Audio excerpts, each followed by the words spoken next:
বন্ধুসকল, চাইনা হৈছে বিশ্বৰ বেছি জনসংখ্যা থকা দেশ আৰু ইয়াৰ সংস্কৃতি ভাৰতৰ দৰে ৮,০০০ বছৰ পুৰণা হয়।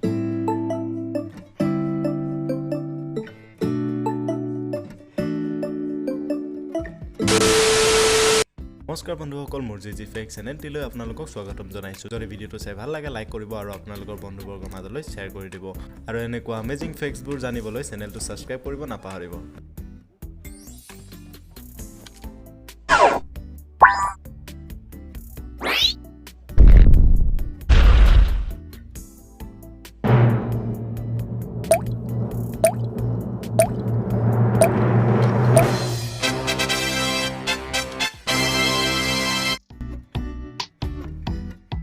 বন্ধুসকল, চাইনাত কুকুৰ আৰু মেকুৰী খোৱাটো একো নতুন কথা নহয়। কিন্তু বন্ধুসকল, আপুনি জানেনে চাইনাত প্ৰতি বছৰে 1 কোটি কুকুৰ আৰু 40 লাখ মেকুৰী খোৱা হয়। আপোনালোকে হয়তো জানে চাইনিজ মানুহে যিকোনো বস্তু খাব পাৰে, কিন্তু আপুনি জানেনে চাইনাত কুকুৰ খোৱাৰ উৎসৱ পালন কৰা হয়, যিটো উৎসৱত কুকুৰবোৰ ধৰা হয় আৰু কাটি বাছি খোৱা হয়।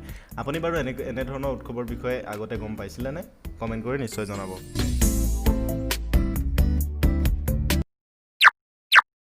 বন্ধুসকল, আমি আইচক্ৰীম জীৱনত সকলোৱে খাইছোঁ আৰু সকলোৱে দেখিছোঁ আৰু সকলোৱে আইচক্ৰীমৰ কথা জানো। কিন্তু আপোনালোকে জানেনে এই আইচক্ৰীম প্ৰথমতে ক'ত আৱিষ্কাৰ কৰিছিল? এই আইচক্ৰীম প্ৰথমতে চাইনাত আৱিষ্কাৰ কৰিছিল। নহয় জানো আমেজিং ফেক্ট?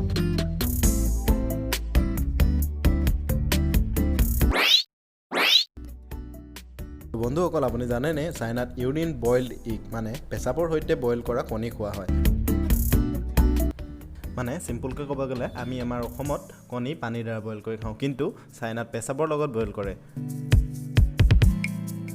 10 বছৰতকৈ সৰু ল'ৰা ছোৱালীৰ পৰা পেচাব লৈ কণী বইল কৰি খায়। ইয়াৰো এটা কাৰণ আছে, তেওঁলোকৰ মতে এনেকৈ খালে বেছি দিন জীয়াই থাকে আৰু বেমাৰ আজাৰ কম হয়। এইটো নিয়ম চাইনাত হাজাৰ হাজাৰ বছৰ আগৰ পৰা চলি আহিছে।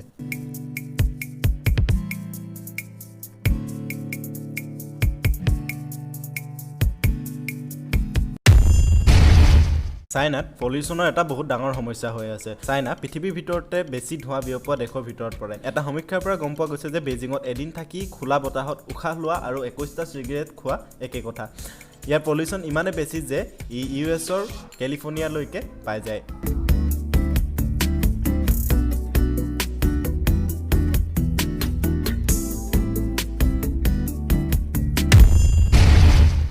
চাইনাত ভাৰ্জিনিটি ৰেজিষ্ট্ৰেশ্যন কৰিব পাৰে। মানে কিছুমান মহিলা যদি ভাৰ্জিন নহয় আৰু নতুনকৈ ভাৰ্জিন হ'ব বিচাৰিছে, তেওঁলোকে ভাৰ্জিন ৰেজিষ্ট্ৰেশ্যন কৰিব পাৰে। তো মই এই ফেক্টটোৰ ওপৰত বেছি বিশেষ একো ক'ব নিবিচাৰোঁ। মই ভাবোঁ আপোনালোকে বুজি পাইছেই। তো বন্ধুসকল, নতুন কিছুমান আমেজিং ফেক্টছ লৈ আপোনালোকৰ মাজত মই আহি আছোঁ। তেতিয়ালৈকে বাই।